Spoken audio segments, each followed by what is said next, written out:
اب رمضان شریف بھی آ رہا ہے، اور آپ کو معلوم ہے ہم نے رمضان میں پڑھائی رکھی ہے، چھٹیاں نہیں رکھی۔ جب میں نے حسنین شروع کیا 1999 میں، تو اللہ نے میرے دل میں یہ بات ڈالی کہ رمضان تو علم کا مہینہ ہے، انا انزلناہ فی لیلۃ القدر، اور چاروں آسمانی کتابیں رمضان میں اور سارے صحیفے رمضان میں۔ اپنے اللہ کو کیا پسند تھا اس مہینے کا۔ حضرت ابراہیم علیہ السلام پر چھوٹی کتابیں اتری یکم رمضان کو، حضرت موسیٰ علیہ السلام پر تورات اتری 2 رمضان کو، حضرت داؤد علیہ السلام پر زبور اتری 6 رمضان کو، حضرت عیسیٰ علیہ السلام پر انجیل اتری 12 یا 18 رمضان کو، اور اللہ کے نبی پر قرآن اترا فی لیلۃ القدر، لیلۃ القدر میں اترا۔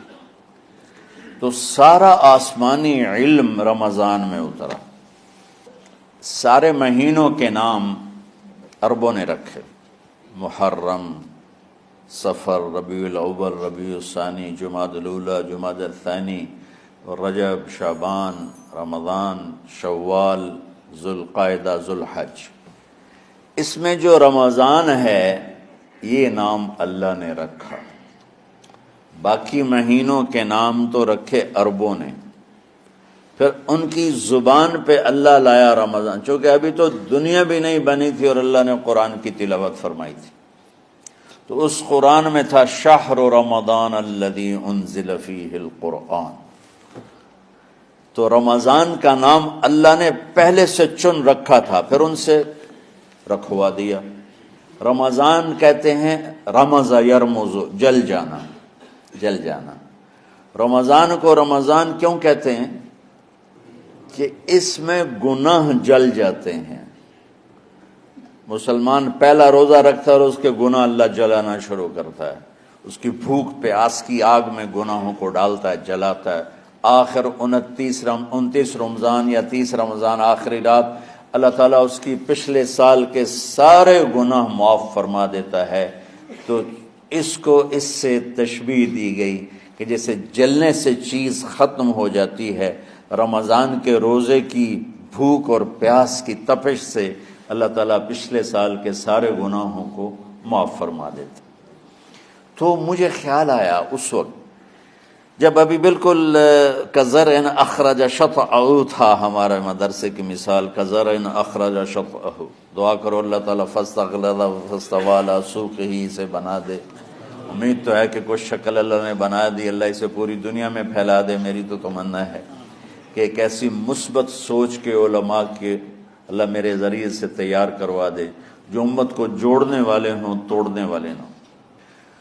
تو اللہ تعالیٰ آپ کو مثبت بنائے۔ رمضان میں چونکہ سارا علم اترا تو مجھے خیال آیا کہ ہمیں رمضان میں چھٹی کرنا تو ایک ایسی عادت ہے، کوئی سنت تو ہے نہیں، تو مجھے رمضان میں پڑھائی کروانی چاہیے، چاہے تھوڑی ہوگی۔ روزے کی بھوک بھی ستائے گی اور رات کے جاگنے کی وجہ سے نیند بھی ستائے گی، لیکن اس میں ایک لفظ سینکڑوں لفظوں پہ بھاری ہوگا، غیر رمضان۔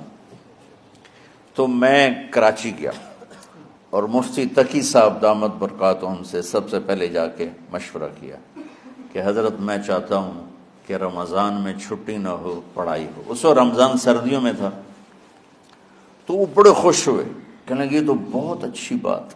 وہ تو اتنے بڑے ہاتھی کے پاؤں میں سب کا پاؤں، اتنی بڑی ہستی نے، وہ صرف پاکستان کا سرمایہ نہیں پوری امت کا سرمایہ ہے۔ تو ان کی اس بولنے نے مجھے ہمت دے دی۔ تو پھر میں نے یہاں آ کر تو ہم نے رمضان میں سبق شروع، اس وقت ذرا میری ہمت تھی تو میں رات کو پڑھاتا بھی تھا، بیان بھی کرتا تھا۔ تو ہم نے رمضان میں شروع کی کہ یہ رحمتوں کا مہینہ، ہر چیز کی برکت کا مہینہ، ہر شے کی اللہ کی طرف سے فراوانی اس میں ہے، علم کی بھی، ہدایت کی بھی، رزق کی بھی۔ غریب سے غریب آدمی بھی سموسے بنا کے بیٹھا ہوتا ہے، پکوڑے بنا کے بیٹھا ہوتا ہے، اور دسترخوان پہ ایک کی بجائے 3 چیزیں پڑی ہوتی ہیں۔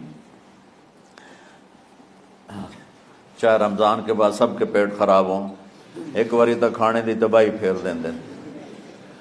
روزے کا مقصد ہی فوت ہو جاتا ہے۔ روزہ جو ہوتا ہے بھوک کے لیے، پر وہ اتنا کھاتے ہیں کہ سحری کا کھانا افطاری تک ہضم نہیں ہوتا، اور افطاری کا کھانا سحری تک ہضم نہیں ہوتا، پر نہ تن کا ہی کھاونا ہے، کہتا بھوک نہ لگے۔ وہ بھوک لگنے کے لیے تو روزہ ہے، ایک تو یہ جسم کو صاف کرتا ہے، دوسرا غریبوں کی غربت کا احساس پیدا کرتا ہے کہ جو بھوک تو آج برداشت کرتا ہے، غریب روزانہ یہ بھوک برداشت کرتا ہے۔ تو اللہ کے غریب بندوں کی خدمت کر، ان تک اپنے مال پہنچا، اپنا اللہ نے دیا ہے تو ان کو بھی اس میں شریک کر، قبر میں لے جائے گا۔ تو اللہ تعالیٰ نے میرے دل میں یہ ڈالا تو ہم نے تعلیم رمضان میں شروع کی۔